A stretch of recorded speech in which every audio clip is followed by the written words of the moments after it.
Did you know Fast Growing Trees is America's largest and most trusted online nursery with thousands of trees and plants and over 2 million happy customers? Whether you're planting fruit trees, adding privacy, brightening things up with flowers, or bringing in houseplants, Fast Growing Trees has it all. Even better, they can help you find options that are right for your climate, your space, and lifestyle.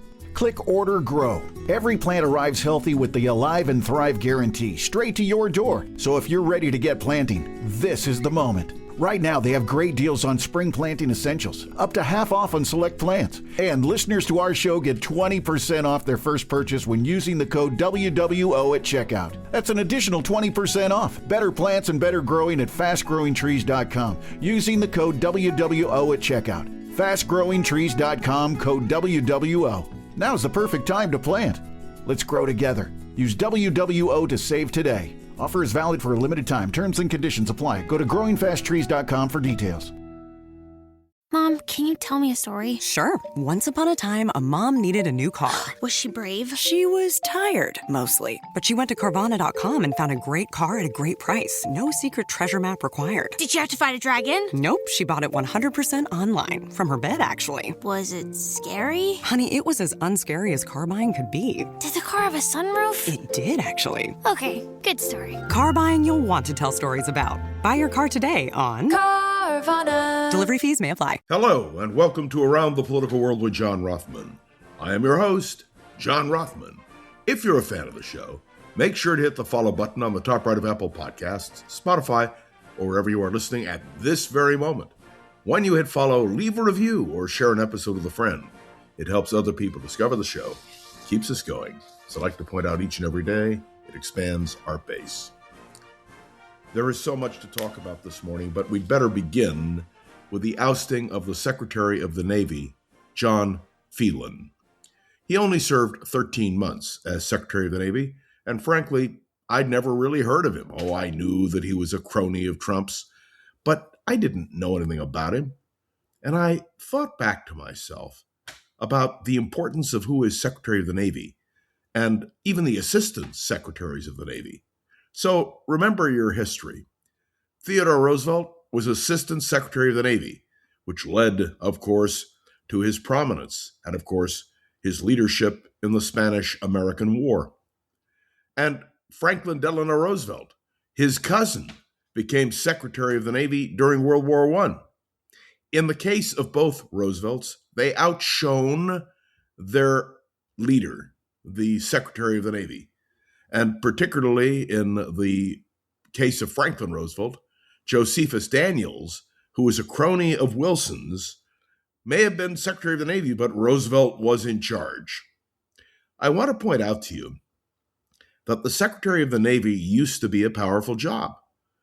During World War II, Franklin Delano Roosevelt turned to a Republican.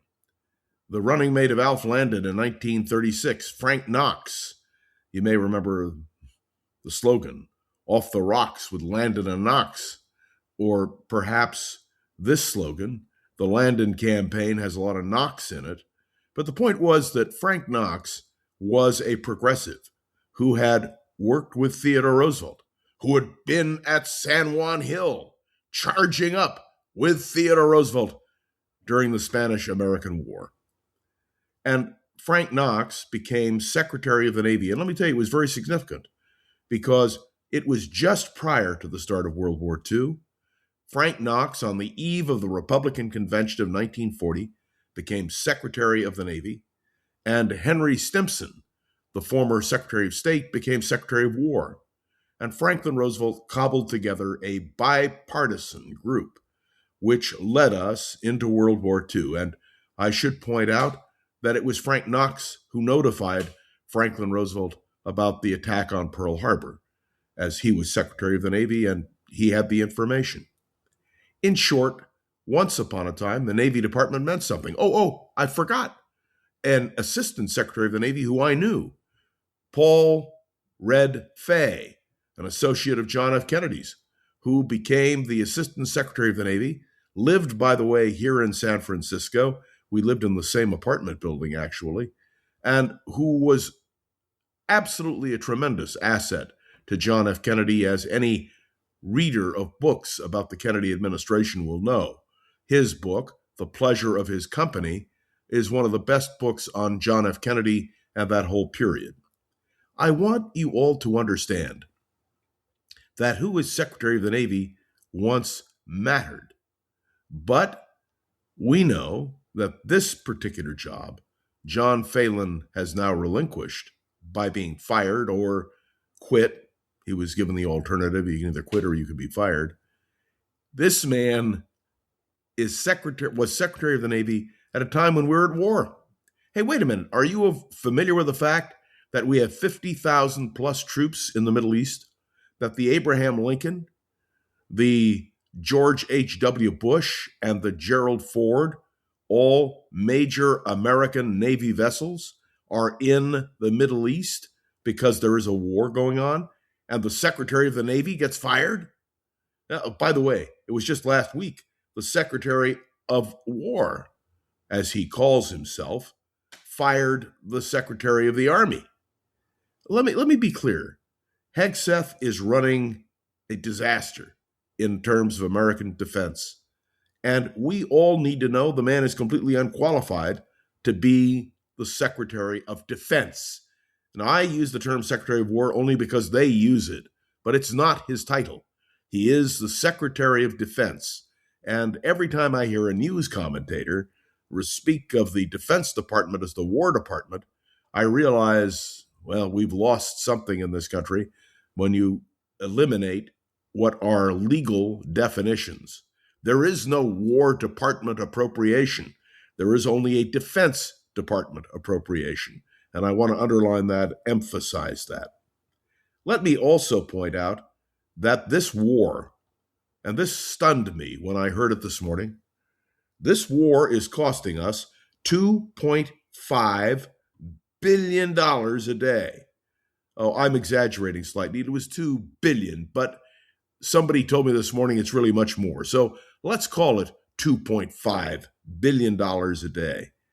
And where is the authorization?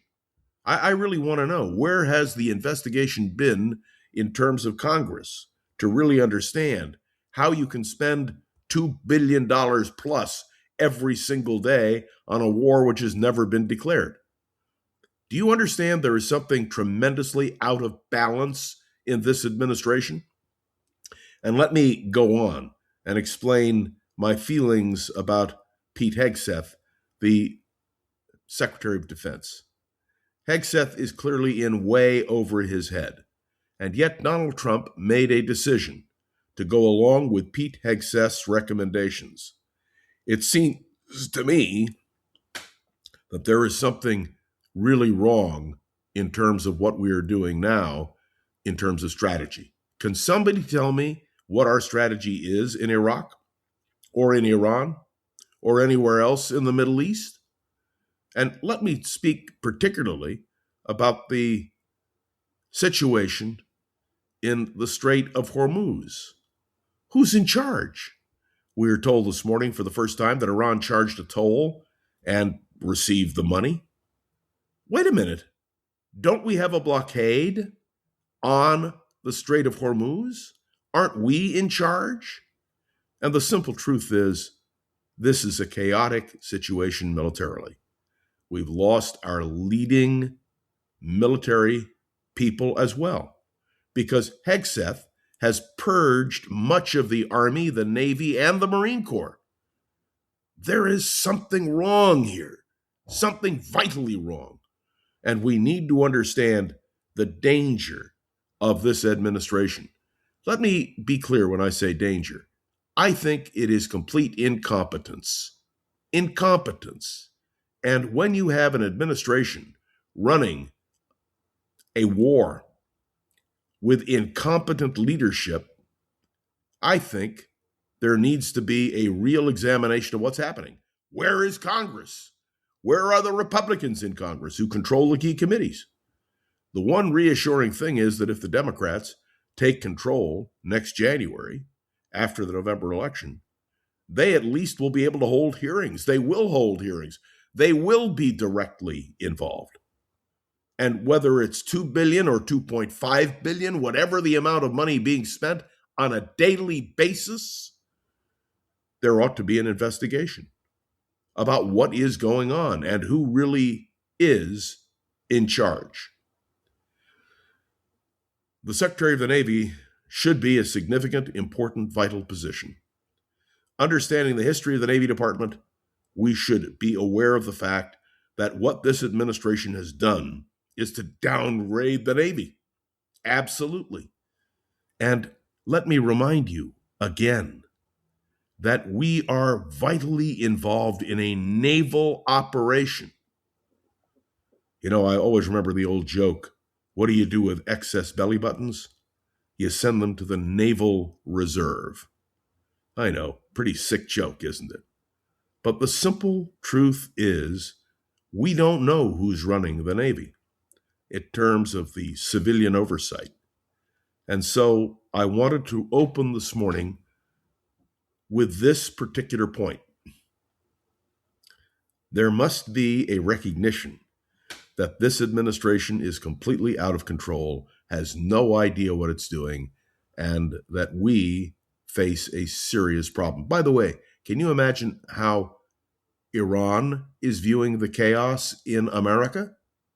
Well, why should they give up or surrender, as Donald Trump has demanded unconditional surrender, when we don't even have a Navy and an Army that seems to be functioning properly? By the way, this is not a criticism of the people who are the heart of the Navy and the Army. It has to do with what happens when you have a president of the United States, the commander-in-chief, who puts people in charge who have no competence. I would be fascinated, and I'll be interested. Is there anybody out there, when you submit your questions on Friday, just tomorrow, is there anyone out there who has faith in Pete Hegseth as Secretary of Defense? By the way, you'll notice I find the idea of reiterating he's Secretary of Defense, not Secretary of War, to be an important point. There is no doubt about it. We have a serious problem. And I want to give you an example of another serious problem. Virginia had a vote. And as you know, Donald Trump and the Republicans lost, not by much, but they lost in the election on reapportionment. Do you know what Donald Trump said yesterday? What he always says when he loses an election. The election was rigged. There is, again, something terribly wrong with Donald Trump. And I don't say it lightly. I say it with considerable sadness that we have a president of the United States who, it appears to me, is completely out of control.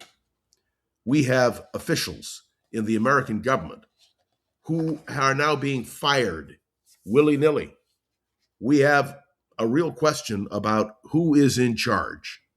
And I again invite you to consider the fact that if the Iranians are viewing carefully the political machinations here in the United States vis-a-vis this war, they must think, why should we surrender? Why should we give up? The United States may have superior military equipment, but clearly the United States political leadership is in disarray. I'm pointing all this out not with any joy, not with any satisfaction, not with any belief that America is in the wrong. I am pointing it out because it is the fact of the day. When you have someone removed as Secretary of the Navy like John Phelan, when you see a Secretary of Defense, Pete Hegseth, who clearly is not competent, when you have a President of the United States who clearly has no sense of what's happening, and when you have a President of the United States who, when an election is held, that his party loses or he loses, he immediately calls it rigged, you have to question the stability of the person who is in charge. Harry Truman had an expression, the buck stops here. I'm reminded as well that once upon a time, James Forrestal was Secretary of the Navy. He then became Secretary of Defense when the decision was made to create a Defense Department. Now, Forrestal had his own problems. Many of you know he committed suicide right after his resignation. But the simple fact is that Forrestal ran a very tight ship. And so in the Department of Defense did Robert McNamara, who also had his problems based on the fog of war. But if we are going to be at war, and if we are going to have a defense establishment, we'd better have confidence that the President of the United States is putting people in positions that really makes a difference. $2 to $2.5 billion a day on an undeclared war, without any congressional supervision, without any direction. That bothers me, and it should bother every single American. We will see how this develops today. We'll see whether the Strait of Hormuz is opened or closed. We will see whether or not there are negotiations or not. We will see whether or not there is anybody to negotiate with. But the most important single thing that we need to know is that the administration leading the charge is not capable, is not competent, and that becomes clearer and clearer every single day. That is something for all of us to think about and consider, and for Congress ultimately to take action. Thanks for tuning into another episode of Around the Political World with John Rothman. I'd love to hear your comments and thoughts on today's episode. You can write a review on Apple Podcasts, drop a comment on YouTube or Spotify, and click any of the links to the show notes to connect with me on social media. The wonderful producer of this program, Gogo Zoger, is sorting through your questions and no doubt will send them to me so that we can tomorrow extend this to a half an hour. And in addition to my commentary, I will answer your questions. Please do submit your questions, include your name, and please make them questions, not long statements. Just questions. Remember to share this episode with a friend or colleague so we can continue to grow and expand. I'm looking forward to tomorrow. And of course, this show has been getting so much positive attention that we're excited to bring on the advertising support that we now have. It will no doubt increase, and this will help us create more opportunities for Around the Political World with John Rothman. I'll see you tomorrow, and many thanks especially to our wonderful producer, Gogo Zoger, who does such a great job. Thank you, Gogo, and I'll see you tomorrow right here on Around the Political World with John Rothman. Hey, sweetie, your mother showed me this Carvana thing for selling the car. I'm going to give it a try. Wish me luck. Me again. I put in the license plate. It gave me an offer. Unbelievable. Okay, I accepted the offer. They're picking it up Tuesday from the driveway. I haven't even left my chair. It's done. The car's gone. I'm holding a check. Anyway, Carvana, give it a whirl. Love ya. So good, you'll want to leave a voicemail about it. Sell your car today on Carvana. Pickup fees may apply. If you like the show, please take a moment to rate, review, and subscribe. It really does help the show to grow. Thank you for listening.